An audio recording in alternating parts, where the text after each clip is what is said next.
하나님 아버지, 이 사도행전 6장 전반부에 있는 말씀을 오늘 아침에 생각하면서 교회의 이 사역과 특히 말씀 전파하는 일의 그 우선성에 대해서 저희가 생각해 보려고 합니다.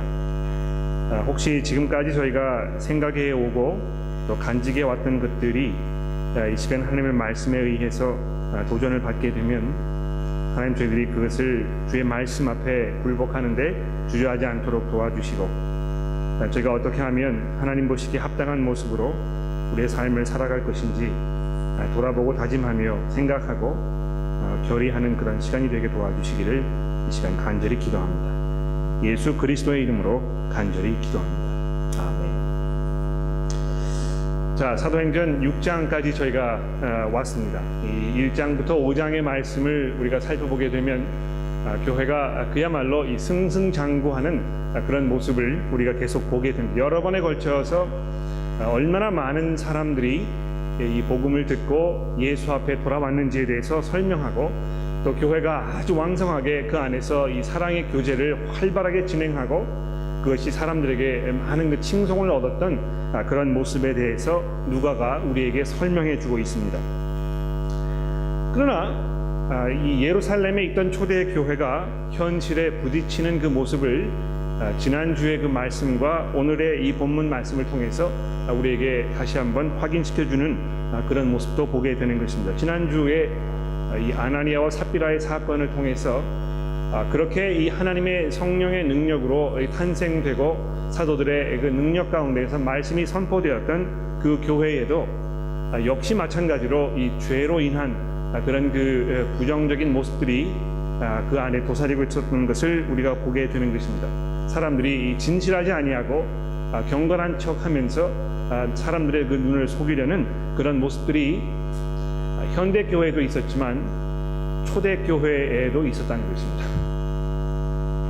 자, 그런데 오늘 6장으로 넘어가면서 역시 이 교회 안에 있던 다른 그 내용의 문제에 대해서 누가가 우리에게 설명을 해주고 있습니다. 그때 보시면 1절 말씀해 보십시오.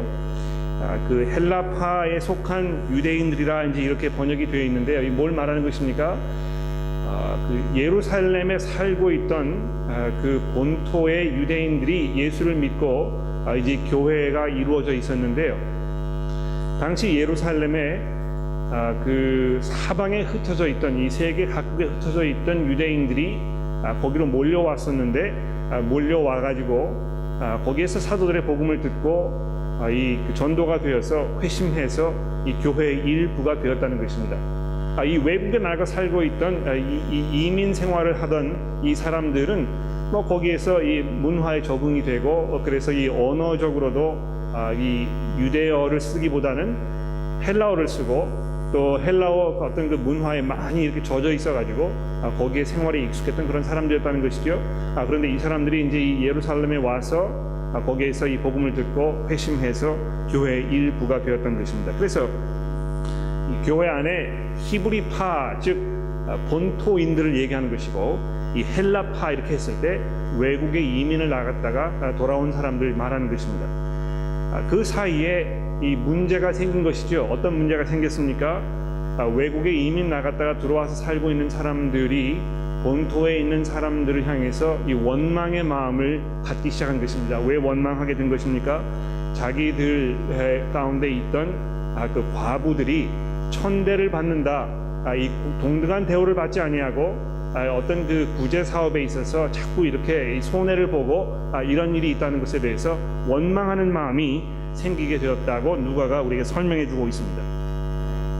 이 교회 안에 이런 문제가 지금 있었던 것입니다. 뭐 정말 차별 대우를 받았던 것인지, 또는 뭐 그 밖에 여러 다른 상황 때문에 오해가 있어서 이런 상황이었는지에 대해서 자세하게 설명하지 않습니다. 문제는 무엇입니까?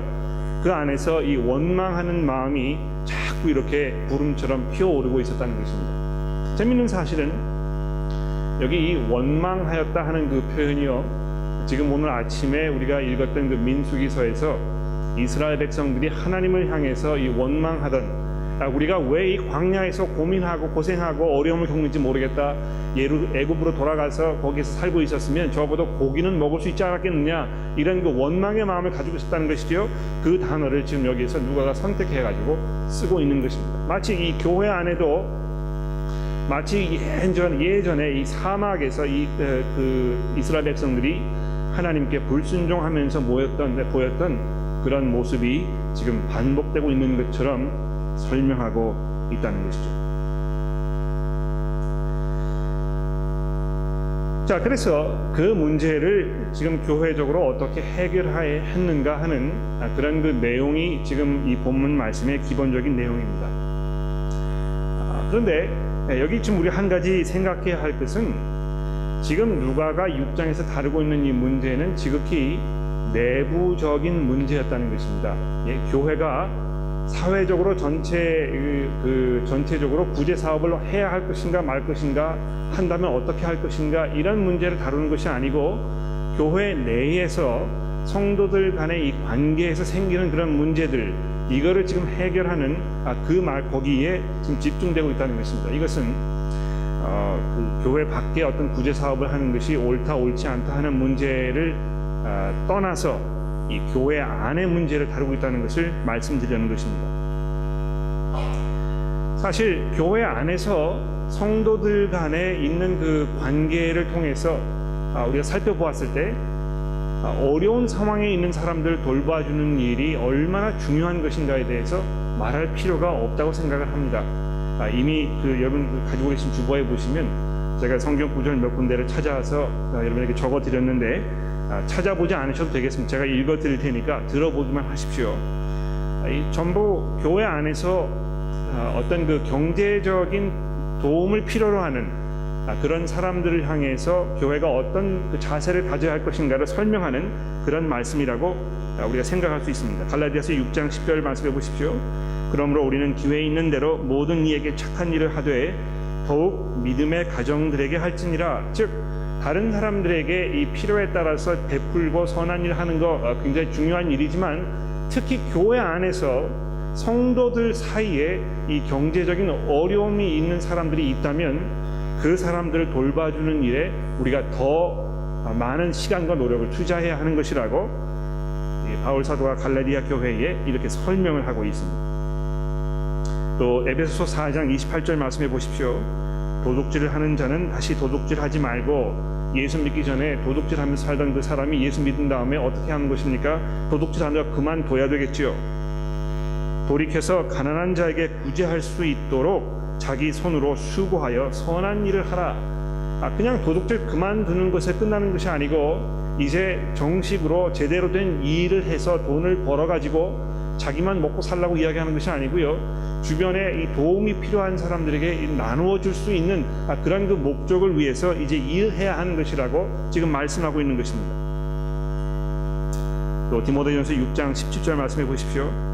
내가 이 세대에서 부한 자들에게 명하여 마음을 높이지 말고 정함이 없는 재물에 소망을 두지 말고 오직 우리에게 모든 것을 후히 주사 누리게 하신 하나님께 두며 선을 행하고 선한 사업을 많이 하고 나누어 주기를 좋아하며 너그러운 자가 되게 하라. 이렇게 해서 특히 교회 안에서 사람들에게 나누어 주는 일을 잘 해야 하는 것이라고 경제적으로 좀 다른 사람들보다 나은 상황에 있는 사람들에게 사도 바울이 이렇게 가르치고 있는 것입니다. 그래서 교회 안에서 어떤 그 재정적인 어려움이 있는 그런 형제 자매들이 있을 때에 우리가 그 사람들의 필요를 돌보아주고 함께 나누어 쓸 줄 알고 이렇게 하는 것이 얼마나 마땅한 일인지 모르는 것입니다. 굉장히 중요한, 성경이 그것에 대해서 아주 강하게 말씀하고 있는 것을 제가 강조하고 싶은 것입니다. 두 번째로 중요한 것은요, 이미 사도들이 이 일을 맡고 있었다는 것입니다. 처음부터 나는 이런 일 하지 않겠다, 이거 중요한 일이 아니니까 나는 상관하지 않겠다, 사도들이 그렇게 이야기한 것이 아니고요, 처음에 그렇게 했다는 것입니다. 그들이 이 일의 그 중요성에 대해서 잘 이해하고 있었고 파악하고 있었고, 그래서 거기에 그 시간과 노력을 투자했던 것을 보게 되는 것입니다. 자, 그런데 교회에서 어떤 그 재정적인 어려운 상황에 있는 사람들 돌봐주는 일이 당연하고 마땅한 일입니다만, 그 문제를 생각하는 데 있어서도 이 죄로 인해서 많은 문제점들이 우리 앞에 있다는 것을 우리가 잠시 생각해 볼 필요가 있습니다. 어떤 문제점입니까? 첫 번째로 무관심과 욕심일 것입니다. 무관심은 뭘 말하는 것입니까? 어려운 상황 속에 있는데도 불구하고 관심을 갖지 않는 것입니다. 내 일이 아니라고 생각하는 것입니다. 또 욕심은 뭘 말하는 것입니까? 이 나누어 주기가 좀 아까운 것이죠. 그래서 그 어려운 상황에 있으면 언뜻 그 사람을 도와주어야 되겠다 하는 어떤 그 후한 마음을 먼저 갖기보다는 저 사람이 이제 왜 그렇게 됐을까? 그 사람의 책임이 아닐까? 그 사람이 이 무능력해서 또는 게을러서 돈을 그 지혜롭게 사용하지 못해서 그런 어려운 상황에 놓인 것이 아닌가? 그러므로 그 상황에 놓인 그것을 왜 나머지 사람들이 책임을 져야 할 것인가? 자, 이런 문제를 이제 생각하기 시작하는 것입니다. 물론 그 문제들이 중요한 문제이고 우리가 냉철하게 생각해 볼 필요가 있습니다만, 제가 말씀을 드리려고 하는 것은 사람들의 마음 가운데에는 기본적으로 자기의 것들을 사람들에게 나눠주고 싶어하지 않는 그런 그 욕심스러운 마음이 있기 때문에 나눠주지 않아도 되는 어떤 그 핑계거리를 이제 찾기 될 수가 있다는 것입니다. 또 반면에 어떤 문제가 있습니까? 어려운 상황 속에 있는 사람들이 교회를 향해서 가지고 있는 무리한 기대도 있다는 것입니다. 도저히 교회적으로 어떤 그 도와줄 상황이 아닙니다. 그런데도 불구하고 자기의 어떤 그 죄로 인해서 또는 무능력으로 인해서 상황이 어려워졌을 때 이번 기회에 내가 교회에 어떤 도움을 좀 받았으면 좋겠다 하는 막연한 기대가 있다거나 이런 그 무리한 기대를 가질 수도 있다는 것이죠. 또 교회 안에서 어떤 문제가 있습니까? 필요한 사람들을 찾아서 도와줘야 하는데 항상 문제가 되는 게 뭐냐면, 왜 이 사람은 도와주고 저 사람은 도와주지 않는 것인가? 그 기준이 무엇인가? 이제 이런 문제를 가지고 자꾸 이야기하게 되는 것이죠. 그 이야기를 하기 시작하다 보면 그 다음에는 도움을 받는 사람의 받아야 할 필요가 있는 입장에 있는 사람도 모르겠다. 이거 이런 그 어떤 그 뭐라 그럴까요? 추궁하는 것이죠. 내가 이런 그 추궁을 당하느니 보다 그냥 내가 내 나름대로 그냥 조용하게 이 문제를 해결해야 되겠다. 이렇게 생각을 하게 되는 것입니다. 그래서 교회 안에서 우리가 필요한 사람들의 어떤 그 상황을 잘 돌아보고 돌봐주는 일이 마땅하고 당연하고 우리 교회가 해야 하는 일입니다만, 실제적으로 이제 그 문제를 생각했을 때에 여러 가지 이슈들이 생기게 되고 그것을 해결하기 위해서 많은 시간과 노력이 들어갈 수밖에 없다는 것입니다. 그랬기 때문에 사도들이 그 사역을 감당하면서 점점 이것을 깨닫기 시작한 것입니다. 이 문제를 해결하다 보니까 많은 사람과 만나서 얘기해야 되고 그 사람의 이야기를 들어줘야 되고 설득해야 되고 사람들의 마음을 돌이키기 위해서 자꾸 상황을 설명해야 되고 이렇게 하다 보니까 이제 말씀 준비하고 기도하고 이렇게 하는데 시간이 점점 줄어드는 것을 깨닫게 되는 것입니다. 실제로 제 경험을 통해서도 보면 그것이 분명합니다. 교회 안에서 돌봐야 할 여러 가지 그 어떤 그 이슈들, 교우 여러분들이 처해 있는 상황들, 이런 것을 돌아보고 살펴보게 되었을 때 거기에 얼마나 많은 시간과 그것이 들어가는지 모르는 것이죠. 굉장히 그것이 중요하고 필요한 일입니다. 그런데 어떤 그 우리가 가지고 있는 이 시간적인 제한 또는 그 상황적인 어떤 그 제한점들, 이런 것으로 인해서 이것을 병행하기가 어려운 그런 상황이 항상 우리 앞에 놓여 있다는 것이죠. 자, 그래서 2절 말씀해 보십시오. 12사도가 모든 제자들을 불러 이르되 우리가 하나님의 말씀을 제쳐놓고 접대를 일삼는 것이 마땅하지 아니하니. 자, 이렇게 되어 있습니다. 하나님의 이 접대를 일삼는 것이죠. 즉 다시 말해서 불우한 상황에 있는 사람들 돌보아주는 그 일, 이것을 하기 위해서 말씀 사역을 접어두는 것이 합당하지 않다고 지금 생각하고 있습니다. 여러분 이거를 이제 잘 이해하셔야 되는데요. 말씀 사역이 중요한 것이고 어려운 상황 속에 있는 사람들 돌봐주는 것은 중요하지 않기 때문에 우리가 이것을 하나는 희생하고 이거 해야 되겠다 이야기하는 것이 아니고 구제를 필요로 하는 사람들의 그 상황을 돌봐주고 하는 것이 굉장히 중요한 일입니다만 그것을 하다 보니까 말씀 사역하는 것이 자꾸 이 제쳐놓게 되는 상황이 벌어지기 때문에 우리가 이것을 잘 조절해야 되겠다 지금 이렇게 이야기하고 있는 것입니다. 어떤 면에서 왜 이 말씀 사역하는 것이 점점 뒷전으로 밀리는가 이런 그 상황적인 이유를 우리가 좀 생각해 볼 필요가 있겠습니다. 지금 분명히 예루살렘 교회가 그런 문제를 겪고 있던 건 아닙니까? 거기에 특별한 어떤 그 상황적인 이유가 있었기 때문에 말씀 사역이 점점 뒷전으로 밀려날 수밖에 없는 그런 상황이 있었습니다. 우리 교회 안에서도 또 많은 현대 교회들이 이 말씀 사역이 점점 뒷전으로 밀려날 수밖에 없는 그런 여러 가지 상황적인 요소들이 분명히 있을 것입니다. 우리가 이것을 날카롭게 지적을 하고 그것을 냉철하게 생각해보고 우리가 어떻게 이것을 대처할 것인가에 대해서 좀 더 심각하게 생각해볼 필요가 분명히 있는 것입니다. 제가 몇 가지 생각을 해봤는데요. 말씀 사역을 자꾸 제쳐놓는 그 상황적인 첫 번째 이유가 무엇입니까? 무엇보다도 이 말씀의 능력에 대한 회의 때문에 그런 것입니다. 뭘 말하는 것입니까?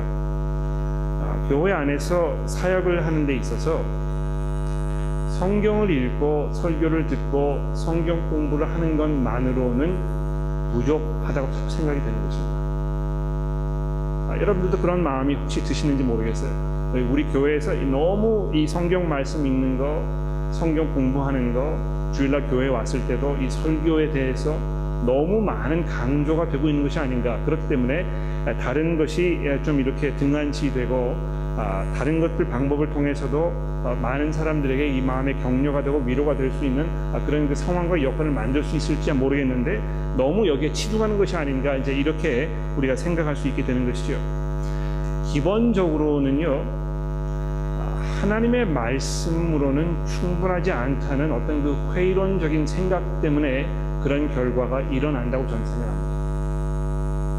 그래서 교회에서 교우 여러분들이 매일매일 성경을 읽고 그 말씀을 묵상하고 그것이 삶에 접목되도록 또 그 서로 나눌 수 있도록 격려하고 가르치는 일보다는 많은 사람들이 좀 더 관심을 보이고 있는 여러 가지 다른 일들 여기에 이제 집중하는 경우를 우리가 볼 수 있게 되는 것입니다.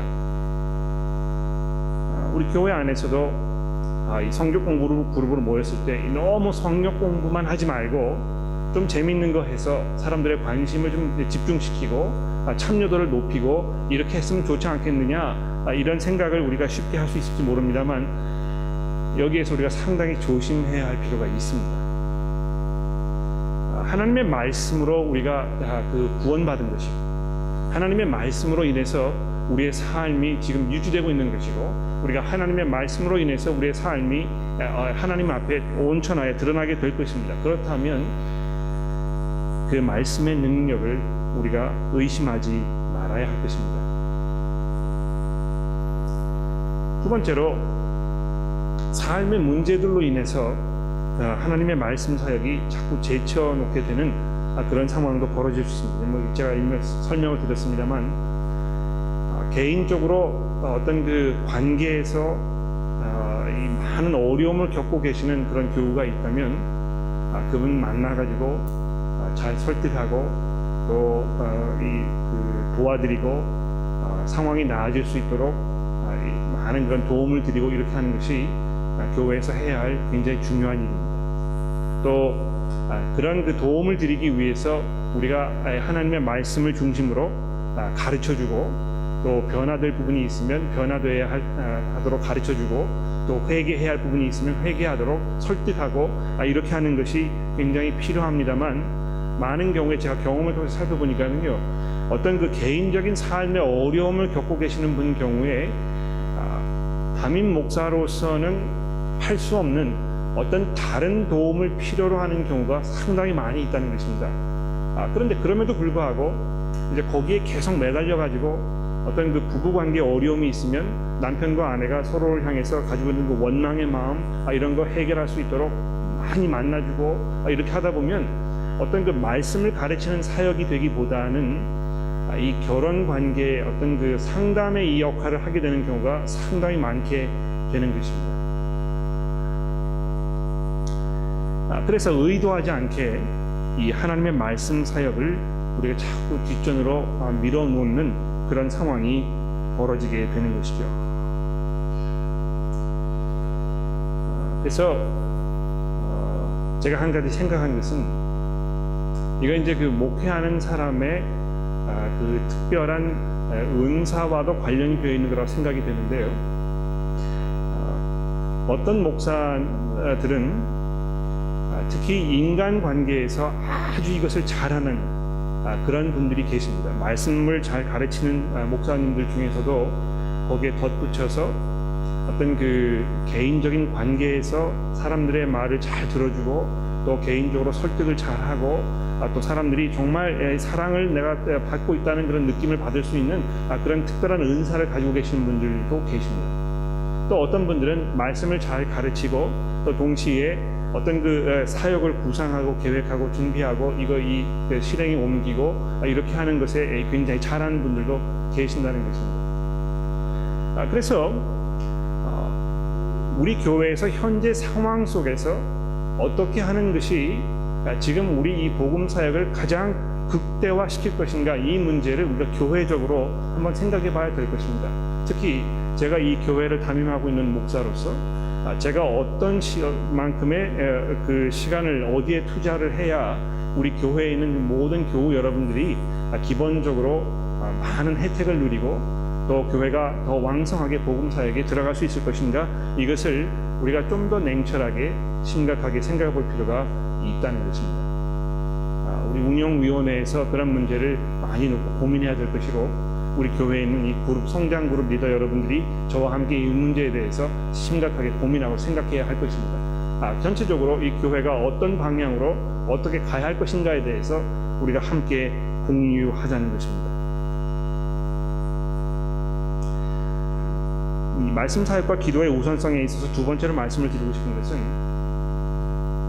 교회가 정말 그 사랑으로 어떤 그 물질적인 도움을 필요로 하는 사람들을 잘 돌봐줄 수 있었던 그 상황은 어떻게 이루어진 것입니까? 사도들의 그 말씀 사역의 결과로 이루어졌다는 것입니다. 그것이 없이 그냥 그 안에서 사람들이 자발적으로 이렇게 해가지고 서로 도울 수 있게 된 것이 아니라는 것입니다.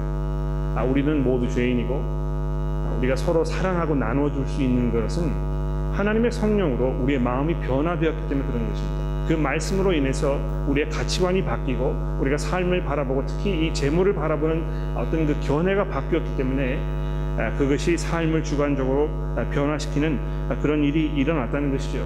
그래서 왜 교회가 이런 모습으로 지금 있는 것인가에 대해서 그 원인과 이 결과를 우리가 잘 구분해 놓을 필요가 있습니다. 그냥 이 결과, 즉 다시 말해서 서로 물건을 나누어주고 어려운 상황에 있는 사람들 돌봐주고 한 거기에만 우리가 집중하다 보면 결과적으로 이 결과를 얻기 위해서 이 계속해서 중요한 것이 아닌 다른 문제들을 우선순위를 놓게 되는 상황이 쉽게 벌어질 수 있게 된다는 것이죠.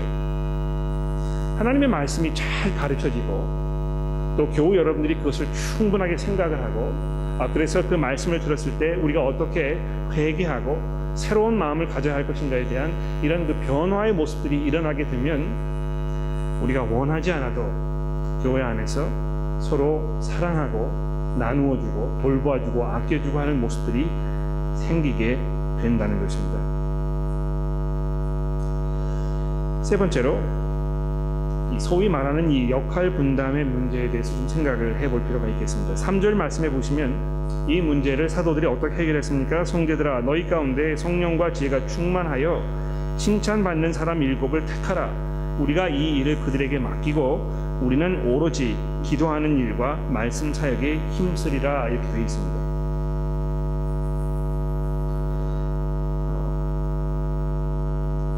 의도하지 않게요, 교회의 그 역사를 돌아보게 되면 의도하지 않게 이 목회를 하는 사람과 평신도 사이의 역할의 구변이 점점 아주 분명하게 선을 그어놓게 된 경우를 우리가 가끔 보게 됩니다.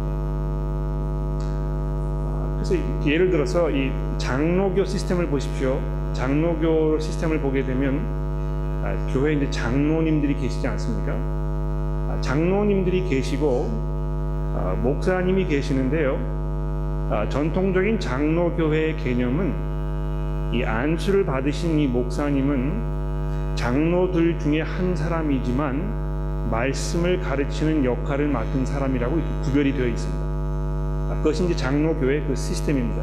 그래서 장로님들 중에서 말씀을 가르치는 사역을 하지 않은 일반 사람들은 어떤 교회의 재정이라든지 이런 거를 돌보고 치리하는 역할을 하고 있고, 그 중에서 특별히 이 말씀을 가르치기 위해서 신학 공부를 해가지고 거기서 안수를 받아서 말씀 가르치는 장로의 역할을 하는 사람이 이 교회 담임 목사라는 것입니다. 물론 거기에 장단점이 있습니다만 결과적으로 그것이 이 교회 사람들에게 어떤 그 개념을 깊이 심어 놓은 것입니까? 말씀을 가르치는 것은 신학을 공부해서 안수를 받아가지고 목사라는 타이틀을 가지고 있는 사람만 하는 것이라고 이렇게 아주 깊이 인식이 되어버렸습니다. 그러나 우리가 신약 성경을 잘 들여다보게 되면 결코 그렇지 않았습니다. 이 말씀을 가르치는 일은요, 어떻게 이루어지게 된 것입니까? 이미 그 안에서 성도들끼리 이 말씀을 나누는 상황 속에서 서로의 이 말씀 사역이 이루어졌던 것을 우리가 보게 됩니다. 어떤 그 특별한 신학적인 그 교육을 받지 않았다는 것입니다. 이 신학교도 없었고요. 또 그 안에서 어떤 그 교육이 필요하다고 그 사도들이 이 그 고집했던 경우도 없습니다. 이 시대가 바뀌고 상황이 바뀌어서 이제 신학교가 있으니까 신학교를 가야만 말씀을 가르칠 수 있는 것이 아닙니까? 우리가 이렇게 그 상황을 설명할 수 있습니다만, 그것은 그 우리의 상황을 살펴보면서 성경을 들어가서 성경을 살펴보는 것이고요. 우리가 해야 할 일은 성경에서 지금 어떻게 되고 있는가를 살펴보면서 현재 지금 상황을 우리가 평가해야 하는 것입니다. 어떤 면에서 그래서 지금 이 현대 교회에 우리가 갖춰져 있는 그 일반적인 그 시스템, 신학교를 가서 안수를 받아야 하나님의 말씀을 가르칠 수 있는 말씀 사역자가 되는 것이라고 생각하는 이것은 기본적으로 그렇게 성경적인 생각은 아닙니다. 신학교를 갔다가 오셨어도 하나님의 말씀을 가르치는 일에 잘하지 못하는 분도 분명히 계십니다. 신학교를 갔다 왔다는 것이 우리에게 그것을 보장해 주지 않는다는 것입니다. 어떤 신학교를 갔었는지도 중요한 것이고, 또 그 신학교에서 배운 것이 무엇인지를 살펴보는 것도 중요할 것입니다. 그냥 단순히 어떤 그 신학 과정을 거치고 목사라는 타이틀을 가지고 있기 때문에 무조건 말씀을 가르칠 수 있는 권위가 있다고 생각하는 것은 대단한 문제가 있다고 저는 확신합니다. 반면에 그렇게 하지 않은 사람이 하나님의 말씀을 가르치는 것도 우리가 허락할 수 없다고 생각하는데도 큰 문제가 분명히 있습니다. 혹시 저희 교회에도 성도 여러분들이 그런 마음과 생각을 가지고 계시는지 제가 염려가 되는 경우가 가끔 있습니다. 이 뭐 신학교도 가지 않은 사람이 뭘 안다고 나를 가르치려고 해? 뭐 이런 생각을 가질 수 있게 되지 않겠습니까? 이 성장 그룹을 인도하는 데 있어서 거기에서 내 생각도 맞는 것이고 내가 가지고 있는 주장도 다른 어느 사람의 주장과 똑같이 이 가치가 있는 일인데 왜 내 생각은 틀렸다고 이야기하는가? 자기가 성장 그룹 리더이면 다인가? 이렇게 생각할 수 있을 것입니다. 그러나 하나님의 말씀을 가르치는 권위는 어디에서 오는 것입니까?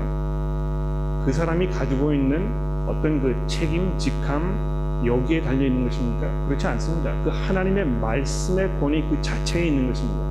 그래서 성경 공부를 인도하는 성경 공부 리더이든 일반 평신도이든 목회를 하고 있는 목사이든지 간에 그 사람이 가지고 있는 권위는 성경의 말씀 자체로부터 나온다는 것입니다. 그래서 정말 이 하나님의 말씀을 가르치고 있는 것이고 그 말씀이 이야기하고 있는 것을 사람들에게 설득하고 있는 상황이라면 그 사람의 직함이 무엇이든지 아무런 상관이 되지 않습니다.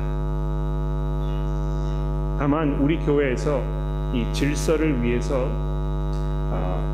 이미 교회에 있는 여러 성도들에게 인정을 받고 또 목사가 보았을 때 충분히 하나님의 말씀을 사랑하고 그 말씀에 순종하는 삶의 모습을 보이려고 하는 이런 분들을 초대해가지고 여러분들이 그분들의 그 권위를 인정해서 성경 공부 리더를 세우게 되는 것입니다. 여러분, 저희 교회에 성장 그룹을 인도하시는 분들이 총 16분이 계시거든요. 이 분들은 어떤 면에서 여러분들께서 인정하신 분들이라는 것입니다. 이런 분들이라면 내가 충분히 그분의 그 리더십 아래서 성경을 배워도 되겠다 하는 그런 그 자신감이 있는 그런 분들이라는 것입니다. 이렇게 말씀을 드리면 성경 공부 인도하시는 여러분들 더 잘하셔야 되겠죠. 정말 준비 잘 하시고 기도하시는 마음으로 겸손하게 이렇게 해야 되겠죠. 지난 그 금요일 날 우리 그 성장그룹 리더분들이 모여가지고 성장그룹의 이 리더의 역할이 무엇인가에 대해서 우리가 많이 생각했었습니다. 거기에서 많은 분들이 이야기하시기를 내가 정말 삶의 본이 되어야 되겠다. 정말 내가 이 그 사람들 격려하고 가르치는 일에 있어서 최선을 다해야 되겠다. 자기 입으로 이렇게 얘기했단 말이죠. 그러므로 교회에 있는 성도 여러분들 가운데에서 성장그룹을 인도하고 계시는 그 리더분이 경건한 삶을 살고 있지 아니하면 하나님의 말씀 사역자로서 예수 그리스도의 그 삶의 모습을 보이고 있지 않다면 그럼 저에게 이야기하셔야 될 것입니다. 왜 저분이 우리 교회에서 성장 그룹 리더로 성경 가르치는 일을 하고 있는지 내가 알 수가 없다. 분명한 근거가 있고 이유가 있다면 저에게 얘기하십시오.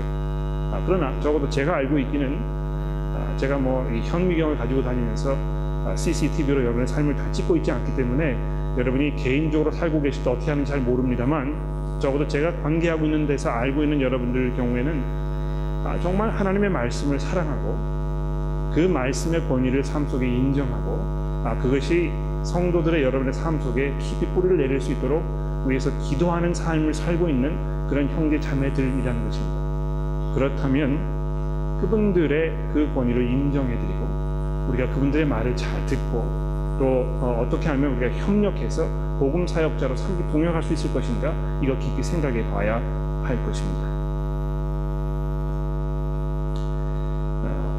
결론으로 몇 가지 말씀드리고 정리를 해보도록 하겠습니다.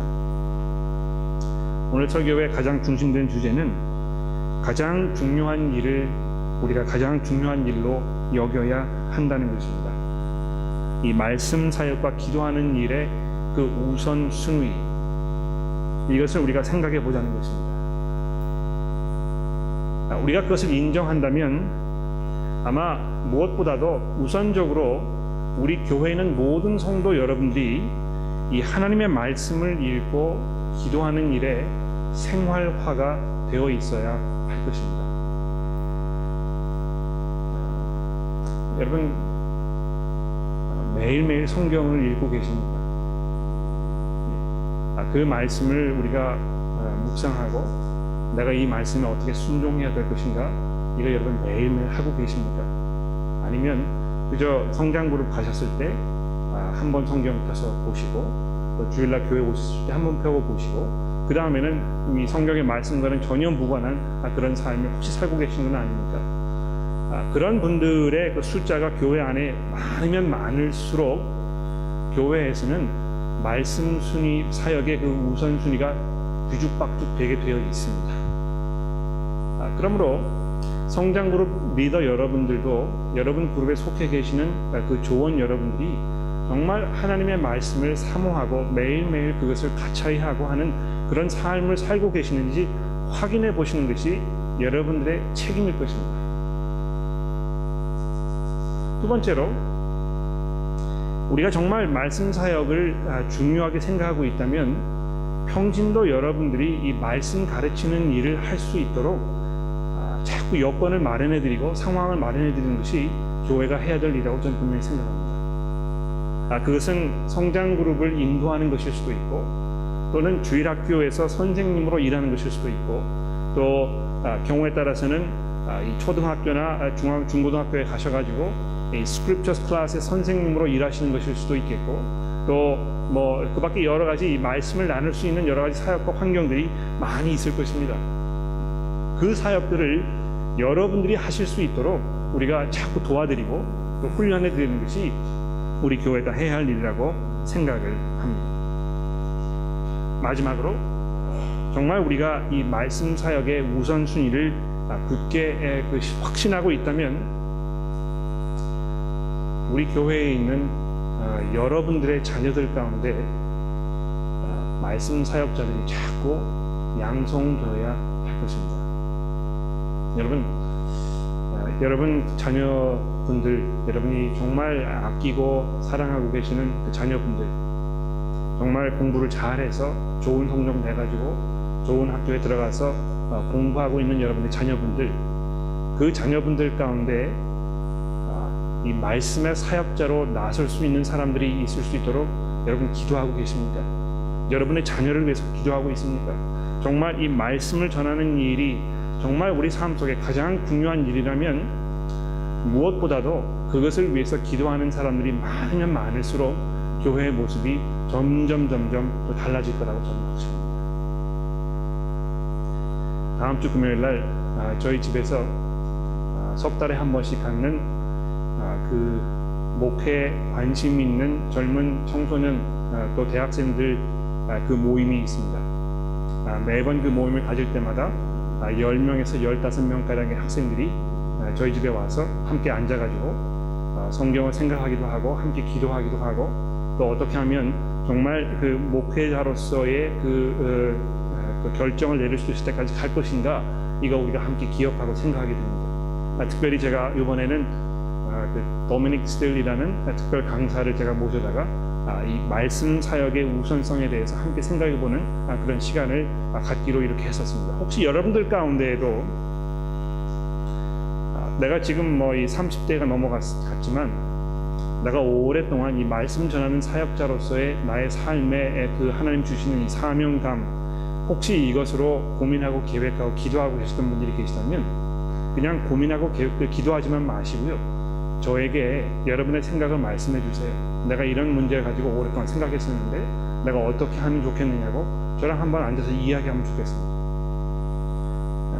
30이 지나서 무슨 그 결정을 내리겠느냐고 이렇게 이야기하시는 분들이 계실지 모릅니다만, 작년에 모어칼리지의 1학년으로 공부를 새로 시작하신 할머님 한 분이 65세 할머님 한 분이 계셨습니다. 언제든지 늦지 않는 것입니다.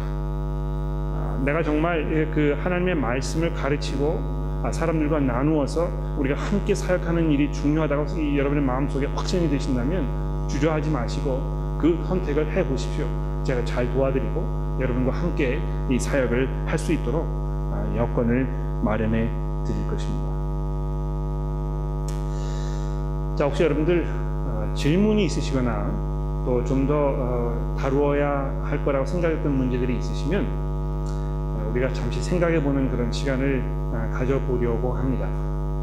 일단 그 성경 공부 그룹에 참석하셨던 분들 중에서 그 문제 해결이 잘 되지 않았었는데 오늘 성장 이 설교 시간에 그 문제를 다루었으면 좋겠었다, 이렇게 기대하고 오셨다가 실망하신 분들이 계시면 여러분 가지고 계신 질문을 한번 얘기해 보십시오. 또 이 문제에 대해서는 우리가 어떻게 생각하는 것이 좋겠습니까? 조금 더 한번 다루어졌으면 좋겠습니다 하는 문제들이 있으시면 질문을 하셔도 좋겠습니다. 일단 그 잠시 숨을 고르는 의미에서 옆에 계시는 분들과 함께 인사도 좀 하시고 또 설교를 들으시면서 여러분이 느끼셨던 말을 조금 이야기해 보시기도 하고 여러분이 가지고 있는 질문에 대해서 한번 서로 얘기해 보시기 하고 그 다음에 질문을 좀 받는 시간을 제가 가져보도록 그렇게 하겠습니다.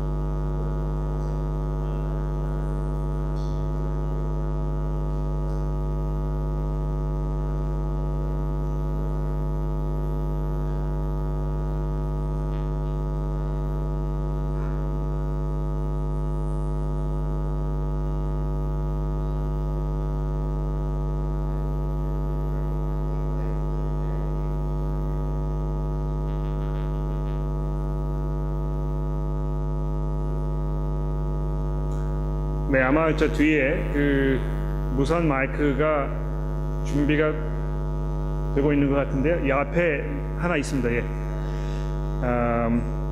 질문이 있으시거나 또는 그 생각을 말씀하고 싶으신 분이 계시면 손을 좀 들어주시겠습니까?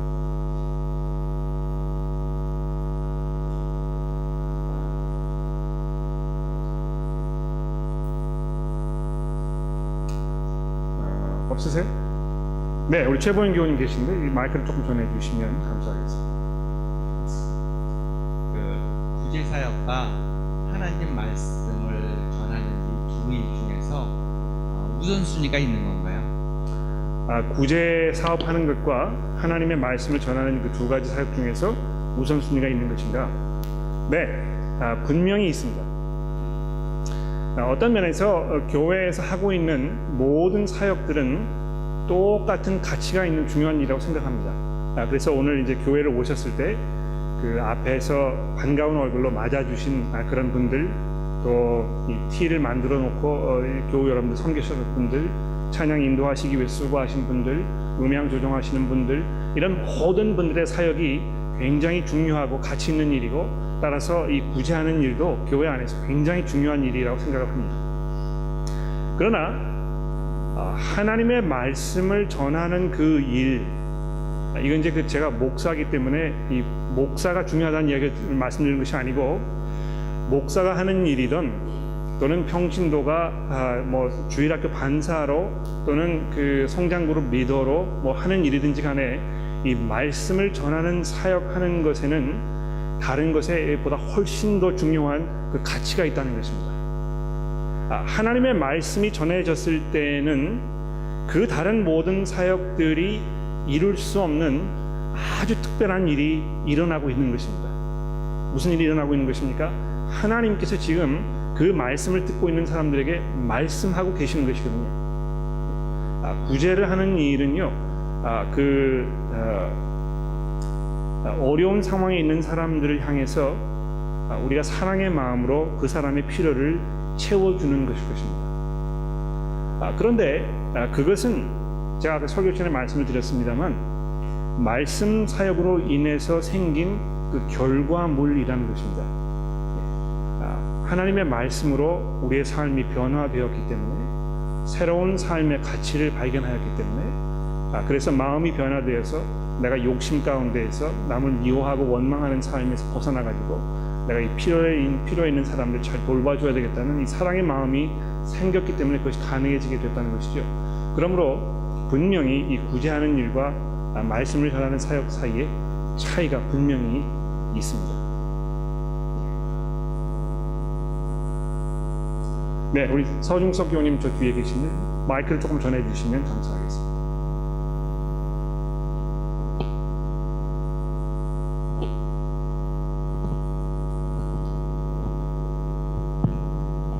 오늘 본문에 말씀을 사역을 담당했던 사도들의 역할과 또 구제를 담당했던 7 집사들의 역할이 있는데, 우리 교회 상황에서 보면은 말씀 사역은 목회팀과 성장그룹 리더들이 주로 담당하고 있고, 또 행정이나 구제는 그 운영위원들이 담당한다고 저는 이제 생각을 하는데, 제 해석이 맞는지, 그리고 맞는다면 만약에 이제 운영위원들이 계획하는 행정과 말씀을 가르치는 분들의 사역 중에 어떻게 조화를 하고, 또 어떤 시간이나 재물의 그 사용에 충돌이 생긴다면은 어떻게 조화하는 게 좋을지 거기에 대해서 좀 말씀해 주시면 감사하겠습니다. 네, 고맙습니다. 굉장히 중요한 그 부분을 지금 말씀하셨는데, 제가 이제 다음 주에 그 부분을 좀 설교를 하려고 좀 준비하고 있는 중에 있습니다만, 잠깐 지금까지 생각을 제가 말씀을 드리도록 하겠습니다. 다음 주에 오시면 좀 더 자세하게 그 이야기를 들으실 수가 있겠습니다.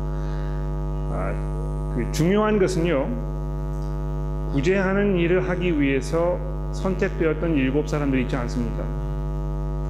그냥 그 일반적으로 지금 말씀하신 어떤 그 행정적인 일을 맡기 위해서 선택을 한 것입니다. 그런데 그 행정적인 일을 맡기 위해서 선택을 하는 그 자격 조건에 대해서 사도들이 이야기하고 있습니다. 그렇죠? 어떻습니까? 이 성령이 충만해서 정말 그 확고한 믿음 가운데 살고 있는 그 사람들을 찾으라는 것입니다. 그냥 뭐 아무나 이렇게 그냥 하라고 하지 아니하고 교회 안에서 많은 사람들에게 이미 그 인정을, 그런 면에서 인정을 받고 있는 그런 사람들을 선택하라는 것입니다. 그렇죠? 두 번째로 중요한 것은 그렇게 해서 이 행정을 돌보기 위해서 선택을 받은 그 사람 중에 특별히 한 사람을 선택해 가지고 누가가 나중에 그 사람의 사역을 설명하고 있는데요. 누구입니까? 이 스데반입니다.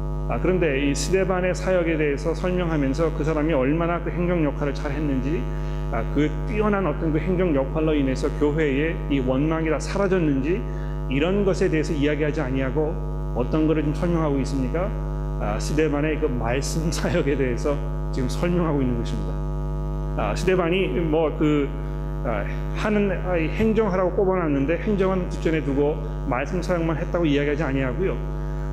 특별히 거기에서 이 말씀 사역하는 것에 대해서 더 강조해서 지금 얘기하고 있다는 것입니다.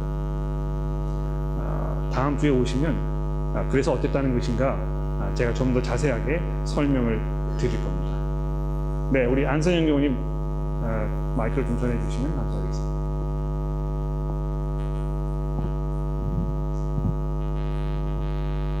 예, 아까 목사님께서 그 말씀 사역을 제쳐놓게 되는 상황에 대해서 말씀해 주시고, 말씀의 능력에 대해서 말씀해 주시고, 회의에 대해서 말씀을 해주셨는데, 그거에 대해서 조금 더 이렇게 말씀을 해주셨으면 좋겠어요. 왜냐면은 저희가 아무리 기독교인이라고 해도 많은 기독교인들이 말씀에 대한 능력에 대해서 그 믿음이 좀 부족한 것 같고, 오히려 저희가 그 이원론적인 세상에 살고 있기 때문에 세상적인 가치관이나 밸류나 이런 것들에 대해서 좀 더 우리가 그거는 믿지만 하나님의 말씀, 성경이 그 속에서 주시는 그 말씀이 얼마나 우리에게 파워풀하고 능력이 있는지 그 믿는 믿음이 많이 부족한 것 같거든요. 그래서 그 어떤 이유에서 말씀의 능력이 네. 중요한지 네. 가서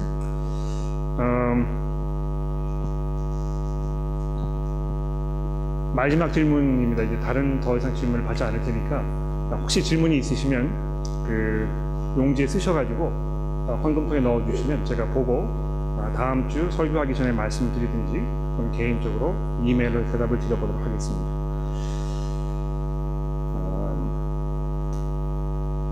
어떤 부분에서 하나님의 말씀에 대한 그 능력의 회의를 현대 교회가 가지고 있느냐, 뭐 굉장히 많다고 저는 생각을 해요.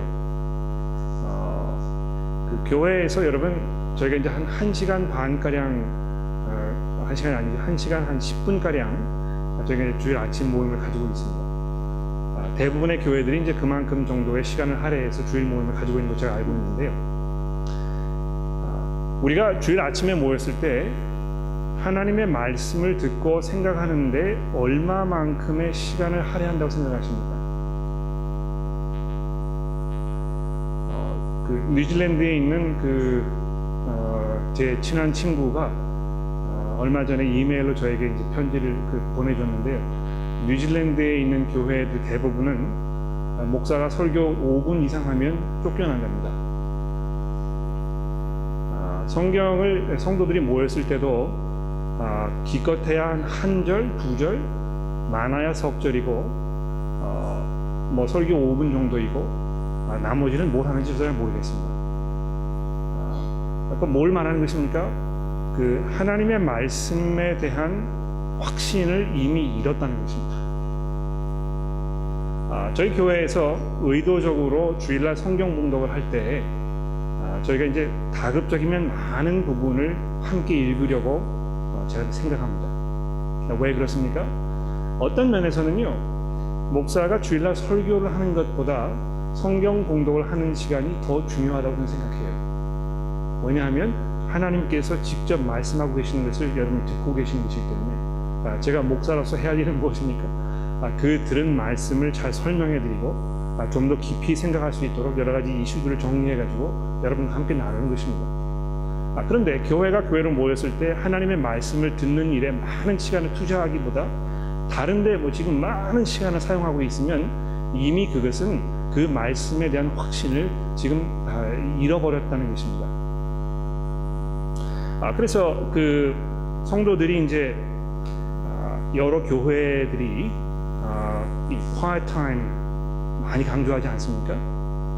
제가 그 quiet time 하기 위해서 사용하고 있는 여러 교재들을 제가 다 모아가지고 지금 쭉 살펴보고 있는 중에 있습니다. 근데 안타깝게도요, 많은 경우에 quiet time을 하기 위해서 만들어져 있는 교재를 보게 되면 하나님의 말씀 그 본문을 충분히 읽고 생각하고 그 말씀이 지금 우리에게 주는 것을 이해하도록 도와주는 것이기보다는 거기에 대한 그 사람의 해석 또는 거기에 관련된 어떤 그 스토리들 이런 것을 읽는데 많은 시간을 할애하도록 교재들이 만들어져 있다는 것입니다. 뭘 말하는 것입니까? 하나님의 말씀만으로 충분하지 않다는 것입니다.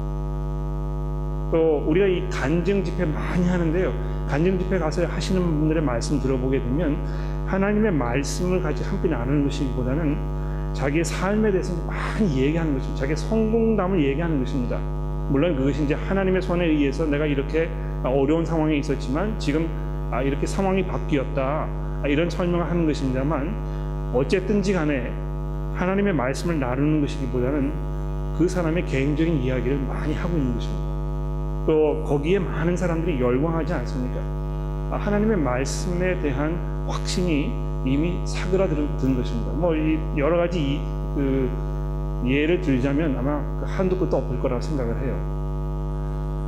그러나 우리가 그렇게 하지 말고 정말 그 말씀의 중요성을 생각해서 우리가 교회로 모였을 때 우리가 얼마만큼의 시간을 어디에 활용하고 그리고 그것이 끝난 후에 우리 대화 속에서 어떤 대화가 이루어져야 되겠는지 이런 걸 깊이 한번 생각해 볼 필요가 분명히 있다는 것입니다.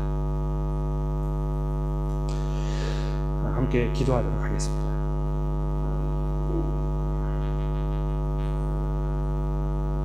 하나님 아버지, 저희가 하나님의 말씀을 들었을 때 우리가 두렵고 떨리는 마음으로 그 말씀을 생각해보고 그 말씀에 비추어서 우리의 삶이 변화되기를 저희가 간절히 기도합니다. 하나님, 그저 성경을 공부하는 일로 끝나지 않게 도와주시고 하나님의 말씀을 통해서 하나님의 그 능력과 하나님의 마음을 우리가 이해하게 되었을 때 우리의 삶이 변화되며 하나님 기뻐하시는 삶을 저희가 살아드리도록 주의 성령께서 저희들을 인도하여 주시고 저를 도와주시기를 간절히 기도합니다. 예수 그리스도의 이름으로 간절히 기도합니다. 최보현 교우님 나오셔서 계속 기도 인도해 주시겠습니다.